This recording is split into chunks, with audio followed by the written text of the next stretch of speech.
Hey soldiers, as I predicted, calls for the resignation of Brendan Whitworth, CEO at Anheuser Busch. Those calls have started and they're growing. People in the industry are just baffled by his missteps with regard to this crisis. Meanwhile, the brand continues to lose market share. The company continues to lose market capitalization, and sales are down. Now we're here on, this is the 2nd of July. This is the 4th of July kind of weekend thing, even though it's broken up by the Monday a little bit.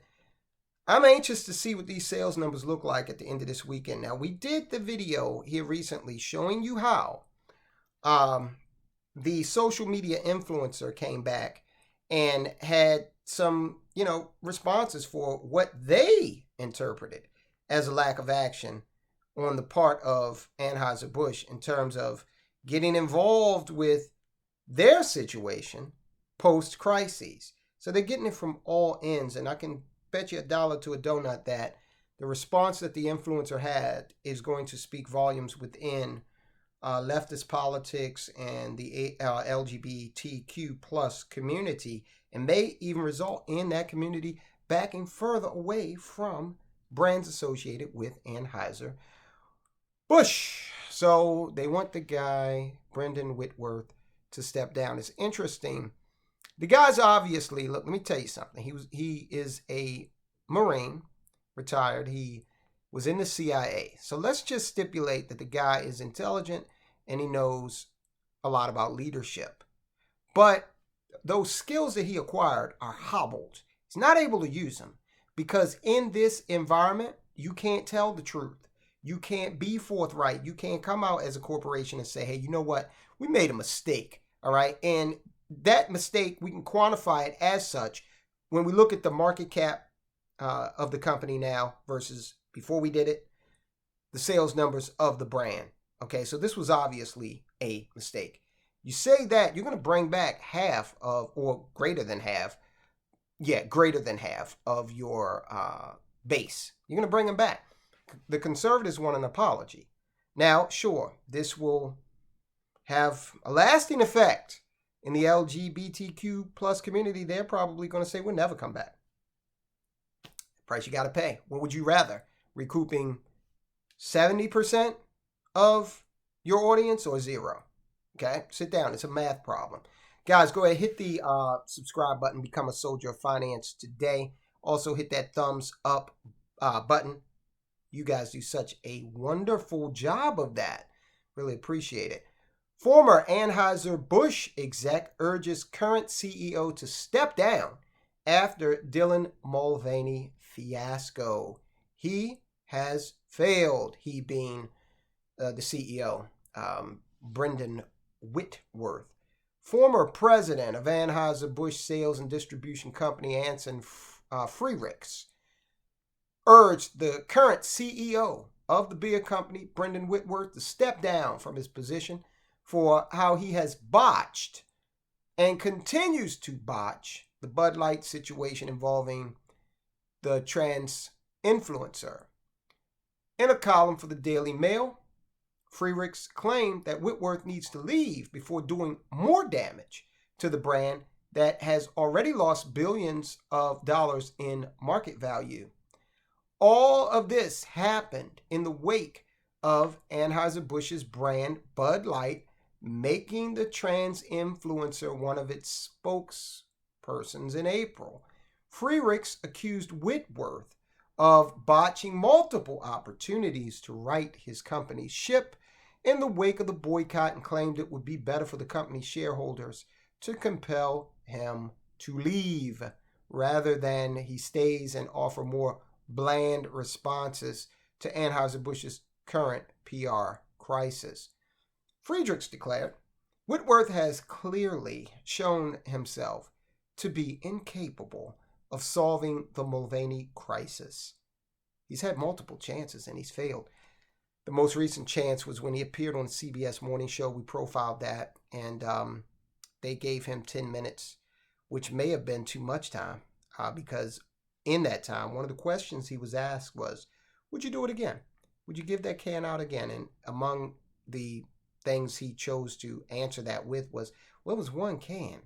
Again, doesn't matter. We are where we are. Look at the devastation the one can cause. Now, answer the question. Do you believe that if you had this to do over again, you would? He didn't answer that question. He did the, politician thing. But it's clear that anybody would answer that question by saying no. No, I would not, based on where we are today and what we've seen. In terms of the devastation of the business, of course not. All right? And that's what's lacking in American discourse today. Nobody wants to be honest. Everybody knows the answer. Okay? But he'd rather obfuscate and dance around than he would lead. But again, in this climate, with a Fortune 500 company, Mr. Whitworth, and I know you are watching this video, Mr. Whitworth, go ahead and hit subscribe. But you're going to lose either way. You're going to be shown the door whether or not you tell the truth or you continue to try to play the CIA slick political spokesperson game.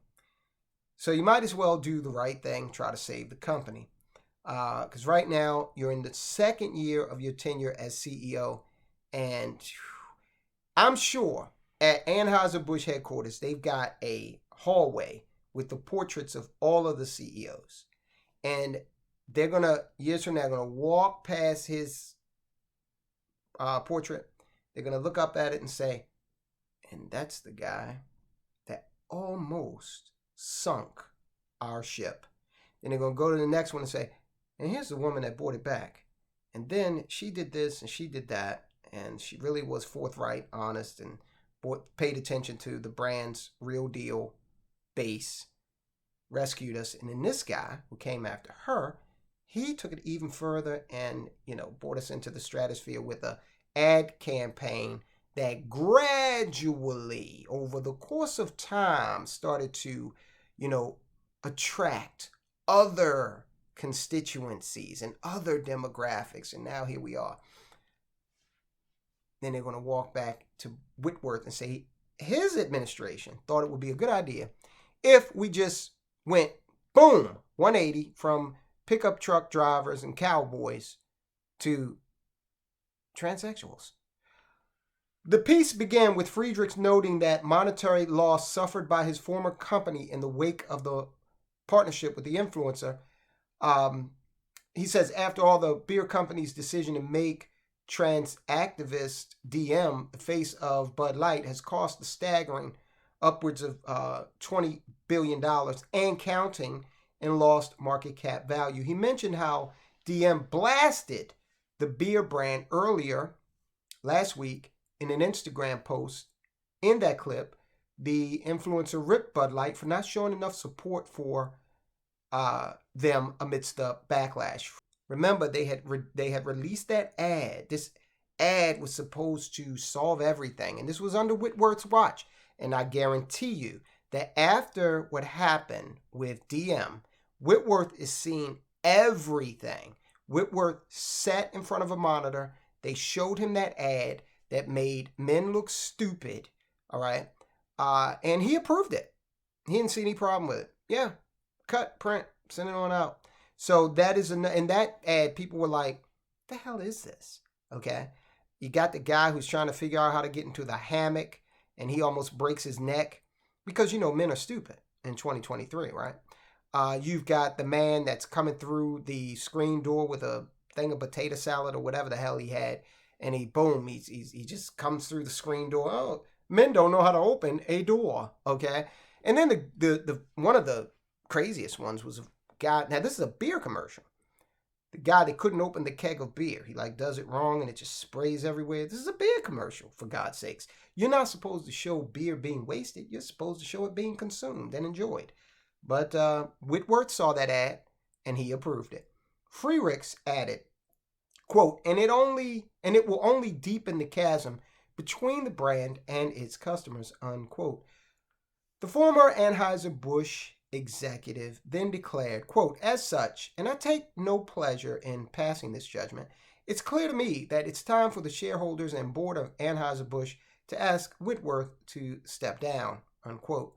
He claimed it was necessary to hold the CEO accountable because his business decisions are now impacting other people whose livelihoods depend on the success of the brand. Absolutely. You got hardworking people in there who didn't have a damn thing to do with these decisions that were made on the marketing front. And they're being placed in danger, okay? If the sales of this beer are steadily headed down, that means they're not going to need as many people as they have to produce this swill or to drive it around and deliver it to liquor stores and, bars, all right? So this has an impact, a downstream impact.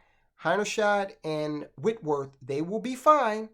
They'll go on. They'll get new jobs. They'll be just fine. They're not in a situation where they have to, clip coupons like some of the line employees, I'm sure, have to do with runaway inflation, okay?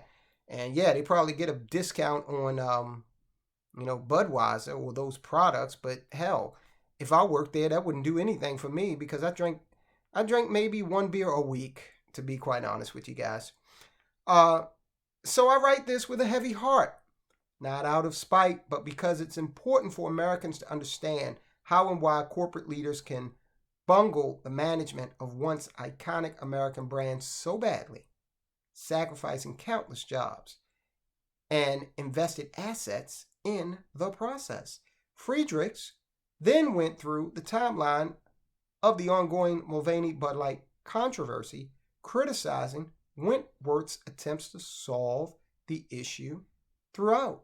For example, he stated, on April 14th, Whitworth made his first attempt at addressing plunging sales with a flat corporate response that neither mentioned the specific controversy nor apologized for it. Instead of helping, it made things even worse, inflaming both the customers who wanted an apology for the campaign and those who were sympathetic to Mulvaney and wanted to see the company defend the influencer. The former Anheuser Busch leader also trashed both responses Whitworth made in June. One of the one Whitworth made on June 16th, he wrote, but this statement, as bland as the first, only announced additional investments in Bud Light's summer marketing campaign, support for frontline employees, and a few weak platitudes telling consumers, we hear you. And here's to a future with more cheers. On that CBS interview, he tried that mess. He tried to kind of guilt trip you into saying, look, man, we got employees that are here and they brew a great beer and, they're farmers who, produce ingredients for us. And he did everything but say, look, we effed up, okay? We seriously effed up. And if he cared as much about the farmers as he wants you to, then he would have said that. He then detailed the remarks the CEO gave in a June 28th interview on the CBS Morning Show, saying he made his first public appearance since the debacle on CBS Morning News, where he was twice asked by a host, and we aired this, if he would send the can to Mulvaney again or if it had been a mistake. It was a softball question. He should have belted it out of the park. Friedrichs added, yet both times he deflected with a clearly rehearsed and evasive answer. He should have said, of course, it was a mistake. No, we would not send the can again. And again, you can quantify that answer. You can say, look what happened when we did send the can. So as the CEO of a business with employees and share owners and customers, this has had a deleterious effect on them all. No, I wouldn't have sent the can again if given the opportunity to turn back the hands of time. He surmised that Whitworth gave such answers because, quote, he's been paralyzed by corporate America's forced adoption of stakeholder capitalism, which preaches to companies about why they must serve activists, politicians, non-governmental organizations, and all manner of interest, except for, again, the customers, shareholders, and the employees. And that's basically what Friedrichs, he agrees. He then concluded, Whitworth has clearly shown himself to be incapable of solving the Mulvaney crisis. He's had multiple chances, and he's failed. It's time he did the right thing and stepped aside to make way for someone capable of righting the sinking Bud Light ship. He should He should definitely do that. And I bet you that Freerix, I bet you he is a major share owner in Anheuser Busch. He was at the company, so it's not out of the realm of possibility that he owns shares in this stock. So he wants to see a change. And so do a lot of other people. And I think that based on the interview that Whitworth gave, he knows that the writing is on the wall. There's one point where he says, I love my job. I love this job. Like, damn, why'd this have to happen on my watch? I've only been here for 2 years. He was at PepsiCo before that, but he wasn't the CEO. Yeah, he was an executive over there. All right, so the 6 month stock's down 5%. We covered the 5 year before. It's down 45%. Company's got a lot of work to do because even before this crisis, it was suffering a death by 1,000 cuts because there are a lot of beers out there. All right. And, don't come at me with the whole patriotic spin either, Whitworth. And the reason why that comes off as very disingenuous in the case of Budweiser and Bud Light is because Anheuser Busch InBev is a Belgian-based company. Okay. So save the apple pie, baseball, save it. Okay. All right. So that's what's going on of late with the whole Bud Light, Budweiser thing. But hey, with regard to all of this self-imposed, stock decline that these companies are seeing themselves go through because they're following woke policies, Anheuser-Busch is far from the only company this is happening to. Check out the story we did on Disney. And they're laying off people, front-facing, public-facing personalities, because they're trying to save money, because one of their properties is headed right into the toilet. Again, self-imposed. Watch the video, learn more, guys. I'll talk to you soon.